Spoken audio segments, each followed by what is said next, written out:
There's only about two things that would take me out of the great lock-in, okay? The infamous great lock-in where we're all grinding right now, okay? GTA 6 and Skate 4, yeah? GTA 6 technically is coming out next year, but those two things, those two games are the only things that would actually be, like, they would pull me out of the great lock-in, yeah? They would stop me from grinding to do that because both those games are games that have been anticipated for more than a decade, okay? I'm not even a big gamer like that, I'm a pretty simple guy. FIFA, GTA, flipping Minecraft, Skate 4, whatever, okay? Skate has to go out that list now.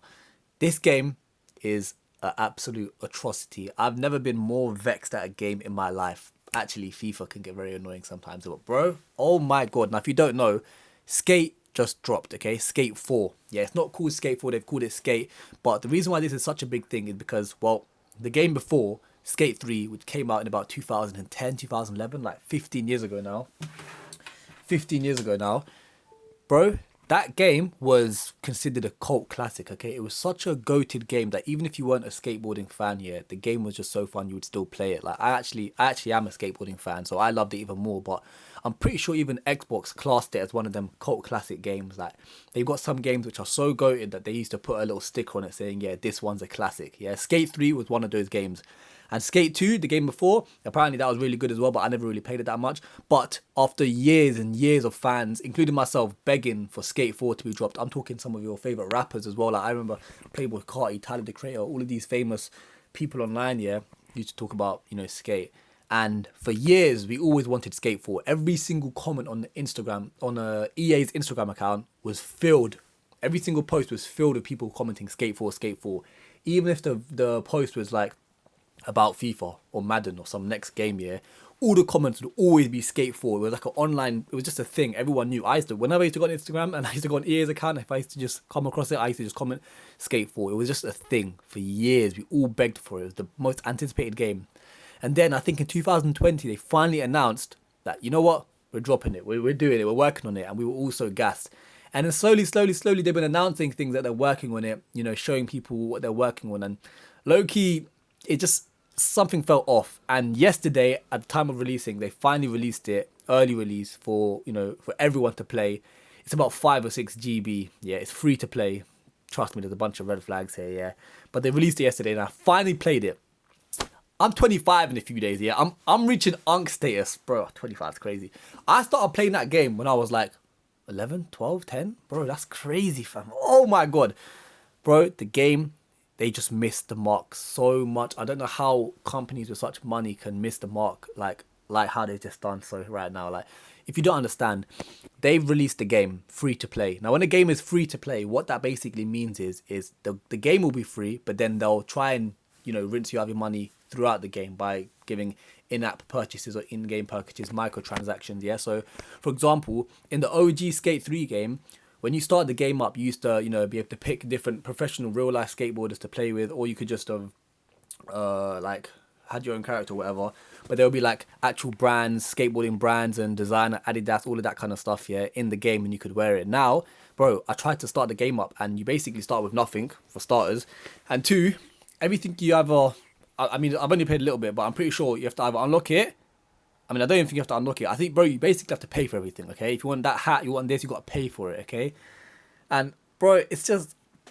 That's just one thing that they've just, it's already missing the mark of that skateboarding culture, yeah? And again, you don't have to be a big skateboarding fan, but they just missed the mark. People don't want that, okay? People wanted one thing, and they gave something else. The biggest complaint that people have is that basically this game is like Fortnite, yeah? Now, I never even really played Fortnite like that. That's how much of a... I would say but I just never really played Fortnite like that. But they made the skateboarding version of Fortnite. Now, that technically isn't actually that much of a bad thing if you really think about it. It's a pretty cool and unique idea. But the problem is, no one asked for that, yeah? Everyone loved Skate 3. We wanted Skate 4, and they did not give Skate 4. They gave Fortnite Skate. No one asked for Fortnite Skate. What do I mean by Fortnite Skate?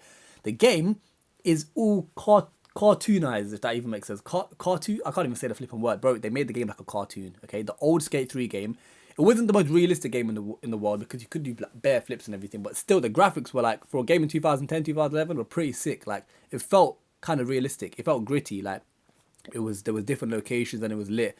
This new game that they've made, bro, it's just one big fat map and it's online only as well. Online only. So if their servers are down, you can't play the game. There's no story mode, no bro, it's just not the same as the original game, okay? But yeah, bro, everything is just all colorful and cartoony. And again, it's not the worst thing, but it's just not what people wanted. Like, no one wanted a Fortnite version of the game. And then on top of that, some of the most iconic features of the previous Skate games, yeah, Skate 3 especially, are not in this new Skate game. For example, bro, one of the best flipping, what do you even call it? Features of the last Skate game was Hall of Meat mode, yeah? Hall of Meat was basically like, whenever you fell off your skateboard, instead of just falling to the ground, they made it creative where you could basically like fall in creative ways, and then you'd get points for how much you damage your body, and it would show like, oh, you cracked that bone, you cracked this bone. And I know it sounds a bit mad, but it was the latest thing to play. It was so fun. And they don't have that mode anymore. They don't have Hall of Meat. Like, that's one of the, bro, how can you miss the mark? Like, bro, you wanted something, you gave something else. Like, I don't get pissed off that much, but this game is really, really, bro, 15 years. You wait 15 years and they give this pile of... And then another thing I don't really see people talking about is one of the other features they had called Death Race, which was basically, bro, you could race people on your skateboard. That's a pretty lit thing to do. You could go down hills, you could whack each other with a skateboard, you could push each other off the skateboard, you could whack each other. They don't have that feature anymore. You can't even race people anymore, bro. Racing people on a skateboard, and you've removed that feature. And then some people are saying that, it's pretty unrealistic. I don't mind the game being kind of unrealistic, because at the end of the day, it's a game. It's not like a simulator. It's just a game. So some things are going to be unrealistic. But yeah, I've seen one guy on Twitter, he made a video of him basically roly-polying because they've added parkour now, which is actually a pretty sick thing, I'll be honest. That's pretty cool. But you can do like roly-polies and front flips and back flips. But the way the game is, you can roly-poly and like jump up in the air and spread eagle, which basically means like you can float in the air a little bit, and then go back into roly-polying. Like, if you do these two things consecutively, then you basically move faster than skateboarding. Like, you're just roly-polying like it's flipping Super Mario 64 or some stupid, bro. You're just roly-polying on the floor, and it's faster than skateboarding, and it just looks so silly. Like, back in the day on Skate 3, you could like hold onto a back of a car and let the car drive, and you could get speed by doing that, and you could let go, and you can, you can't even do that anymore. You can't hold onto skateboards. Like, I mean, you can't hold onto flipping cars. But yeah, anyways, 15 years waiting. Bro, this is 15 years of disappointment. And another thing, yeah, some people give a lot of slack to companies like Rockstar, the people who made GTA, because, they take so long making their games. But their games are genuinely amazing. Like, GTA 5, best game I've ever played, ever. It's an amazing game. To this day, 13, 14 years, however many years it's been, it still holds up. Okay? And EA, bro, I don't know how they missed the mark, because it just makes you appreciate companies like Rockstar so much more, because their games are they just smashed it that much.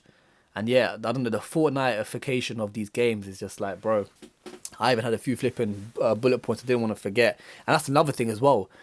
It's a PS5 game. This is my problem with the PS5. It's a bit of a side tangent, but the PS5 it's the most useless console of all of the PlayStations in the past. There's no difference. Like, the new Skate 4, bro, you could have just had a PS4 and played these games and felt no difference. The only difference between the PS5 and the PS4 is, one, the controller starts to vibrate a bit different. Cool, yeah. And then also they've got these little adaptive triggers that when you hold the RT button or whatever, R2, whatever it is, like, there's a bit of resistance when you press it. So if you're playing Call of Duty and you want to shoot someone, yeah, obviously you can feel a bit of friction against when you're pressing, which technically, if you really want to think about it, it's a bit jarring, it's a bit annoying, but that's a conversation for another time. Bro, these games are... There's no need for having a PS5. I bought my PS5 because I was gassed about GTA 6, and it's still not here yet. But, bro, these games are just these days. I'm not even a gamer like that. I swear to God, like, playing games is... I mean, if you get enjoyment out of it, that's lit, but I feel like it's not the same as it used to be back in the day. Like, one thing I really used to love back in the day on the PS2, goated console, yeah. They used to make games out of every movie that came out. Like, Cars, it came out, bro, movie. Incredibles, bro, have a game for it. Toy Story, have a game. Some of these games were the littest games ever. Over the Hedge, Madagascar. Like, obviously this might be a bit of the nostalgia in me right now, yeah, but still, it's a bit wet. But still, those games, like, they used to pump them out. Now, I think I watched a video one time, like, they don't make those kind of games anymore, because instead, when iPhones became really popular and smartphones became really popular, instead of making whole games around a movie, they just started making app versions instead, and then you just have them on the App Store instead. So instead of, like, I don't know, a flipping Toy Story game, they'd make a Toy Story app instead. Or I think Toy Story might be a bit of a bad example, but yeah. And now I don't know if that's even a thing anymore, so they just kind of eradicated it now, and all these games take up like 200 gigabytes on your PlayStation and you could only have space for like 5 games, because low key they do that so you can't download other games. I know these people do that, these companies, people like Call of Duty. When you got 500 gigabytes or 1 terabyte of space on your PlayStation, yeah, and Call of Duty is 200 gigs, you don't have space for other games, so it forces you to play these games. But fair play to Skate though, the game's only like 5-6 GB, which is amazing, but it's 5-6 GB of dog shit. Okay, anyways. Was there anything else I wanted to say about this game? Not really, to be honest, no. I think it's just a cash grab. I've never been this disappointed about a game ever in my life. I had to literally pause my great lock-in to talk about this, okay? But, yeah, man, what do you guys think? Yeah, if any of you have ever played Skate before, or this is all new to you, let me know your thoughts, because this is a abomination and it's so disappointing. I'm upset. I am upset.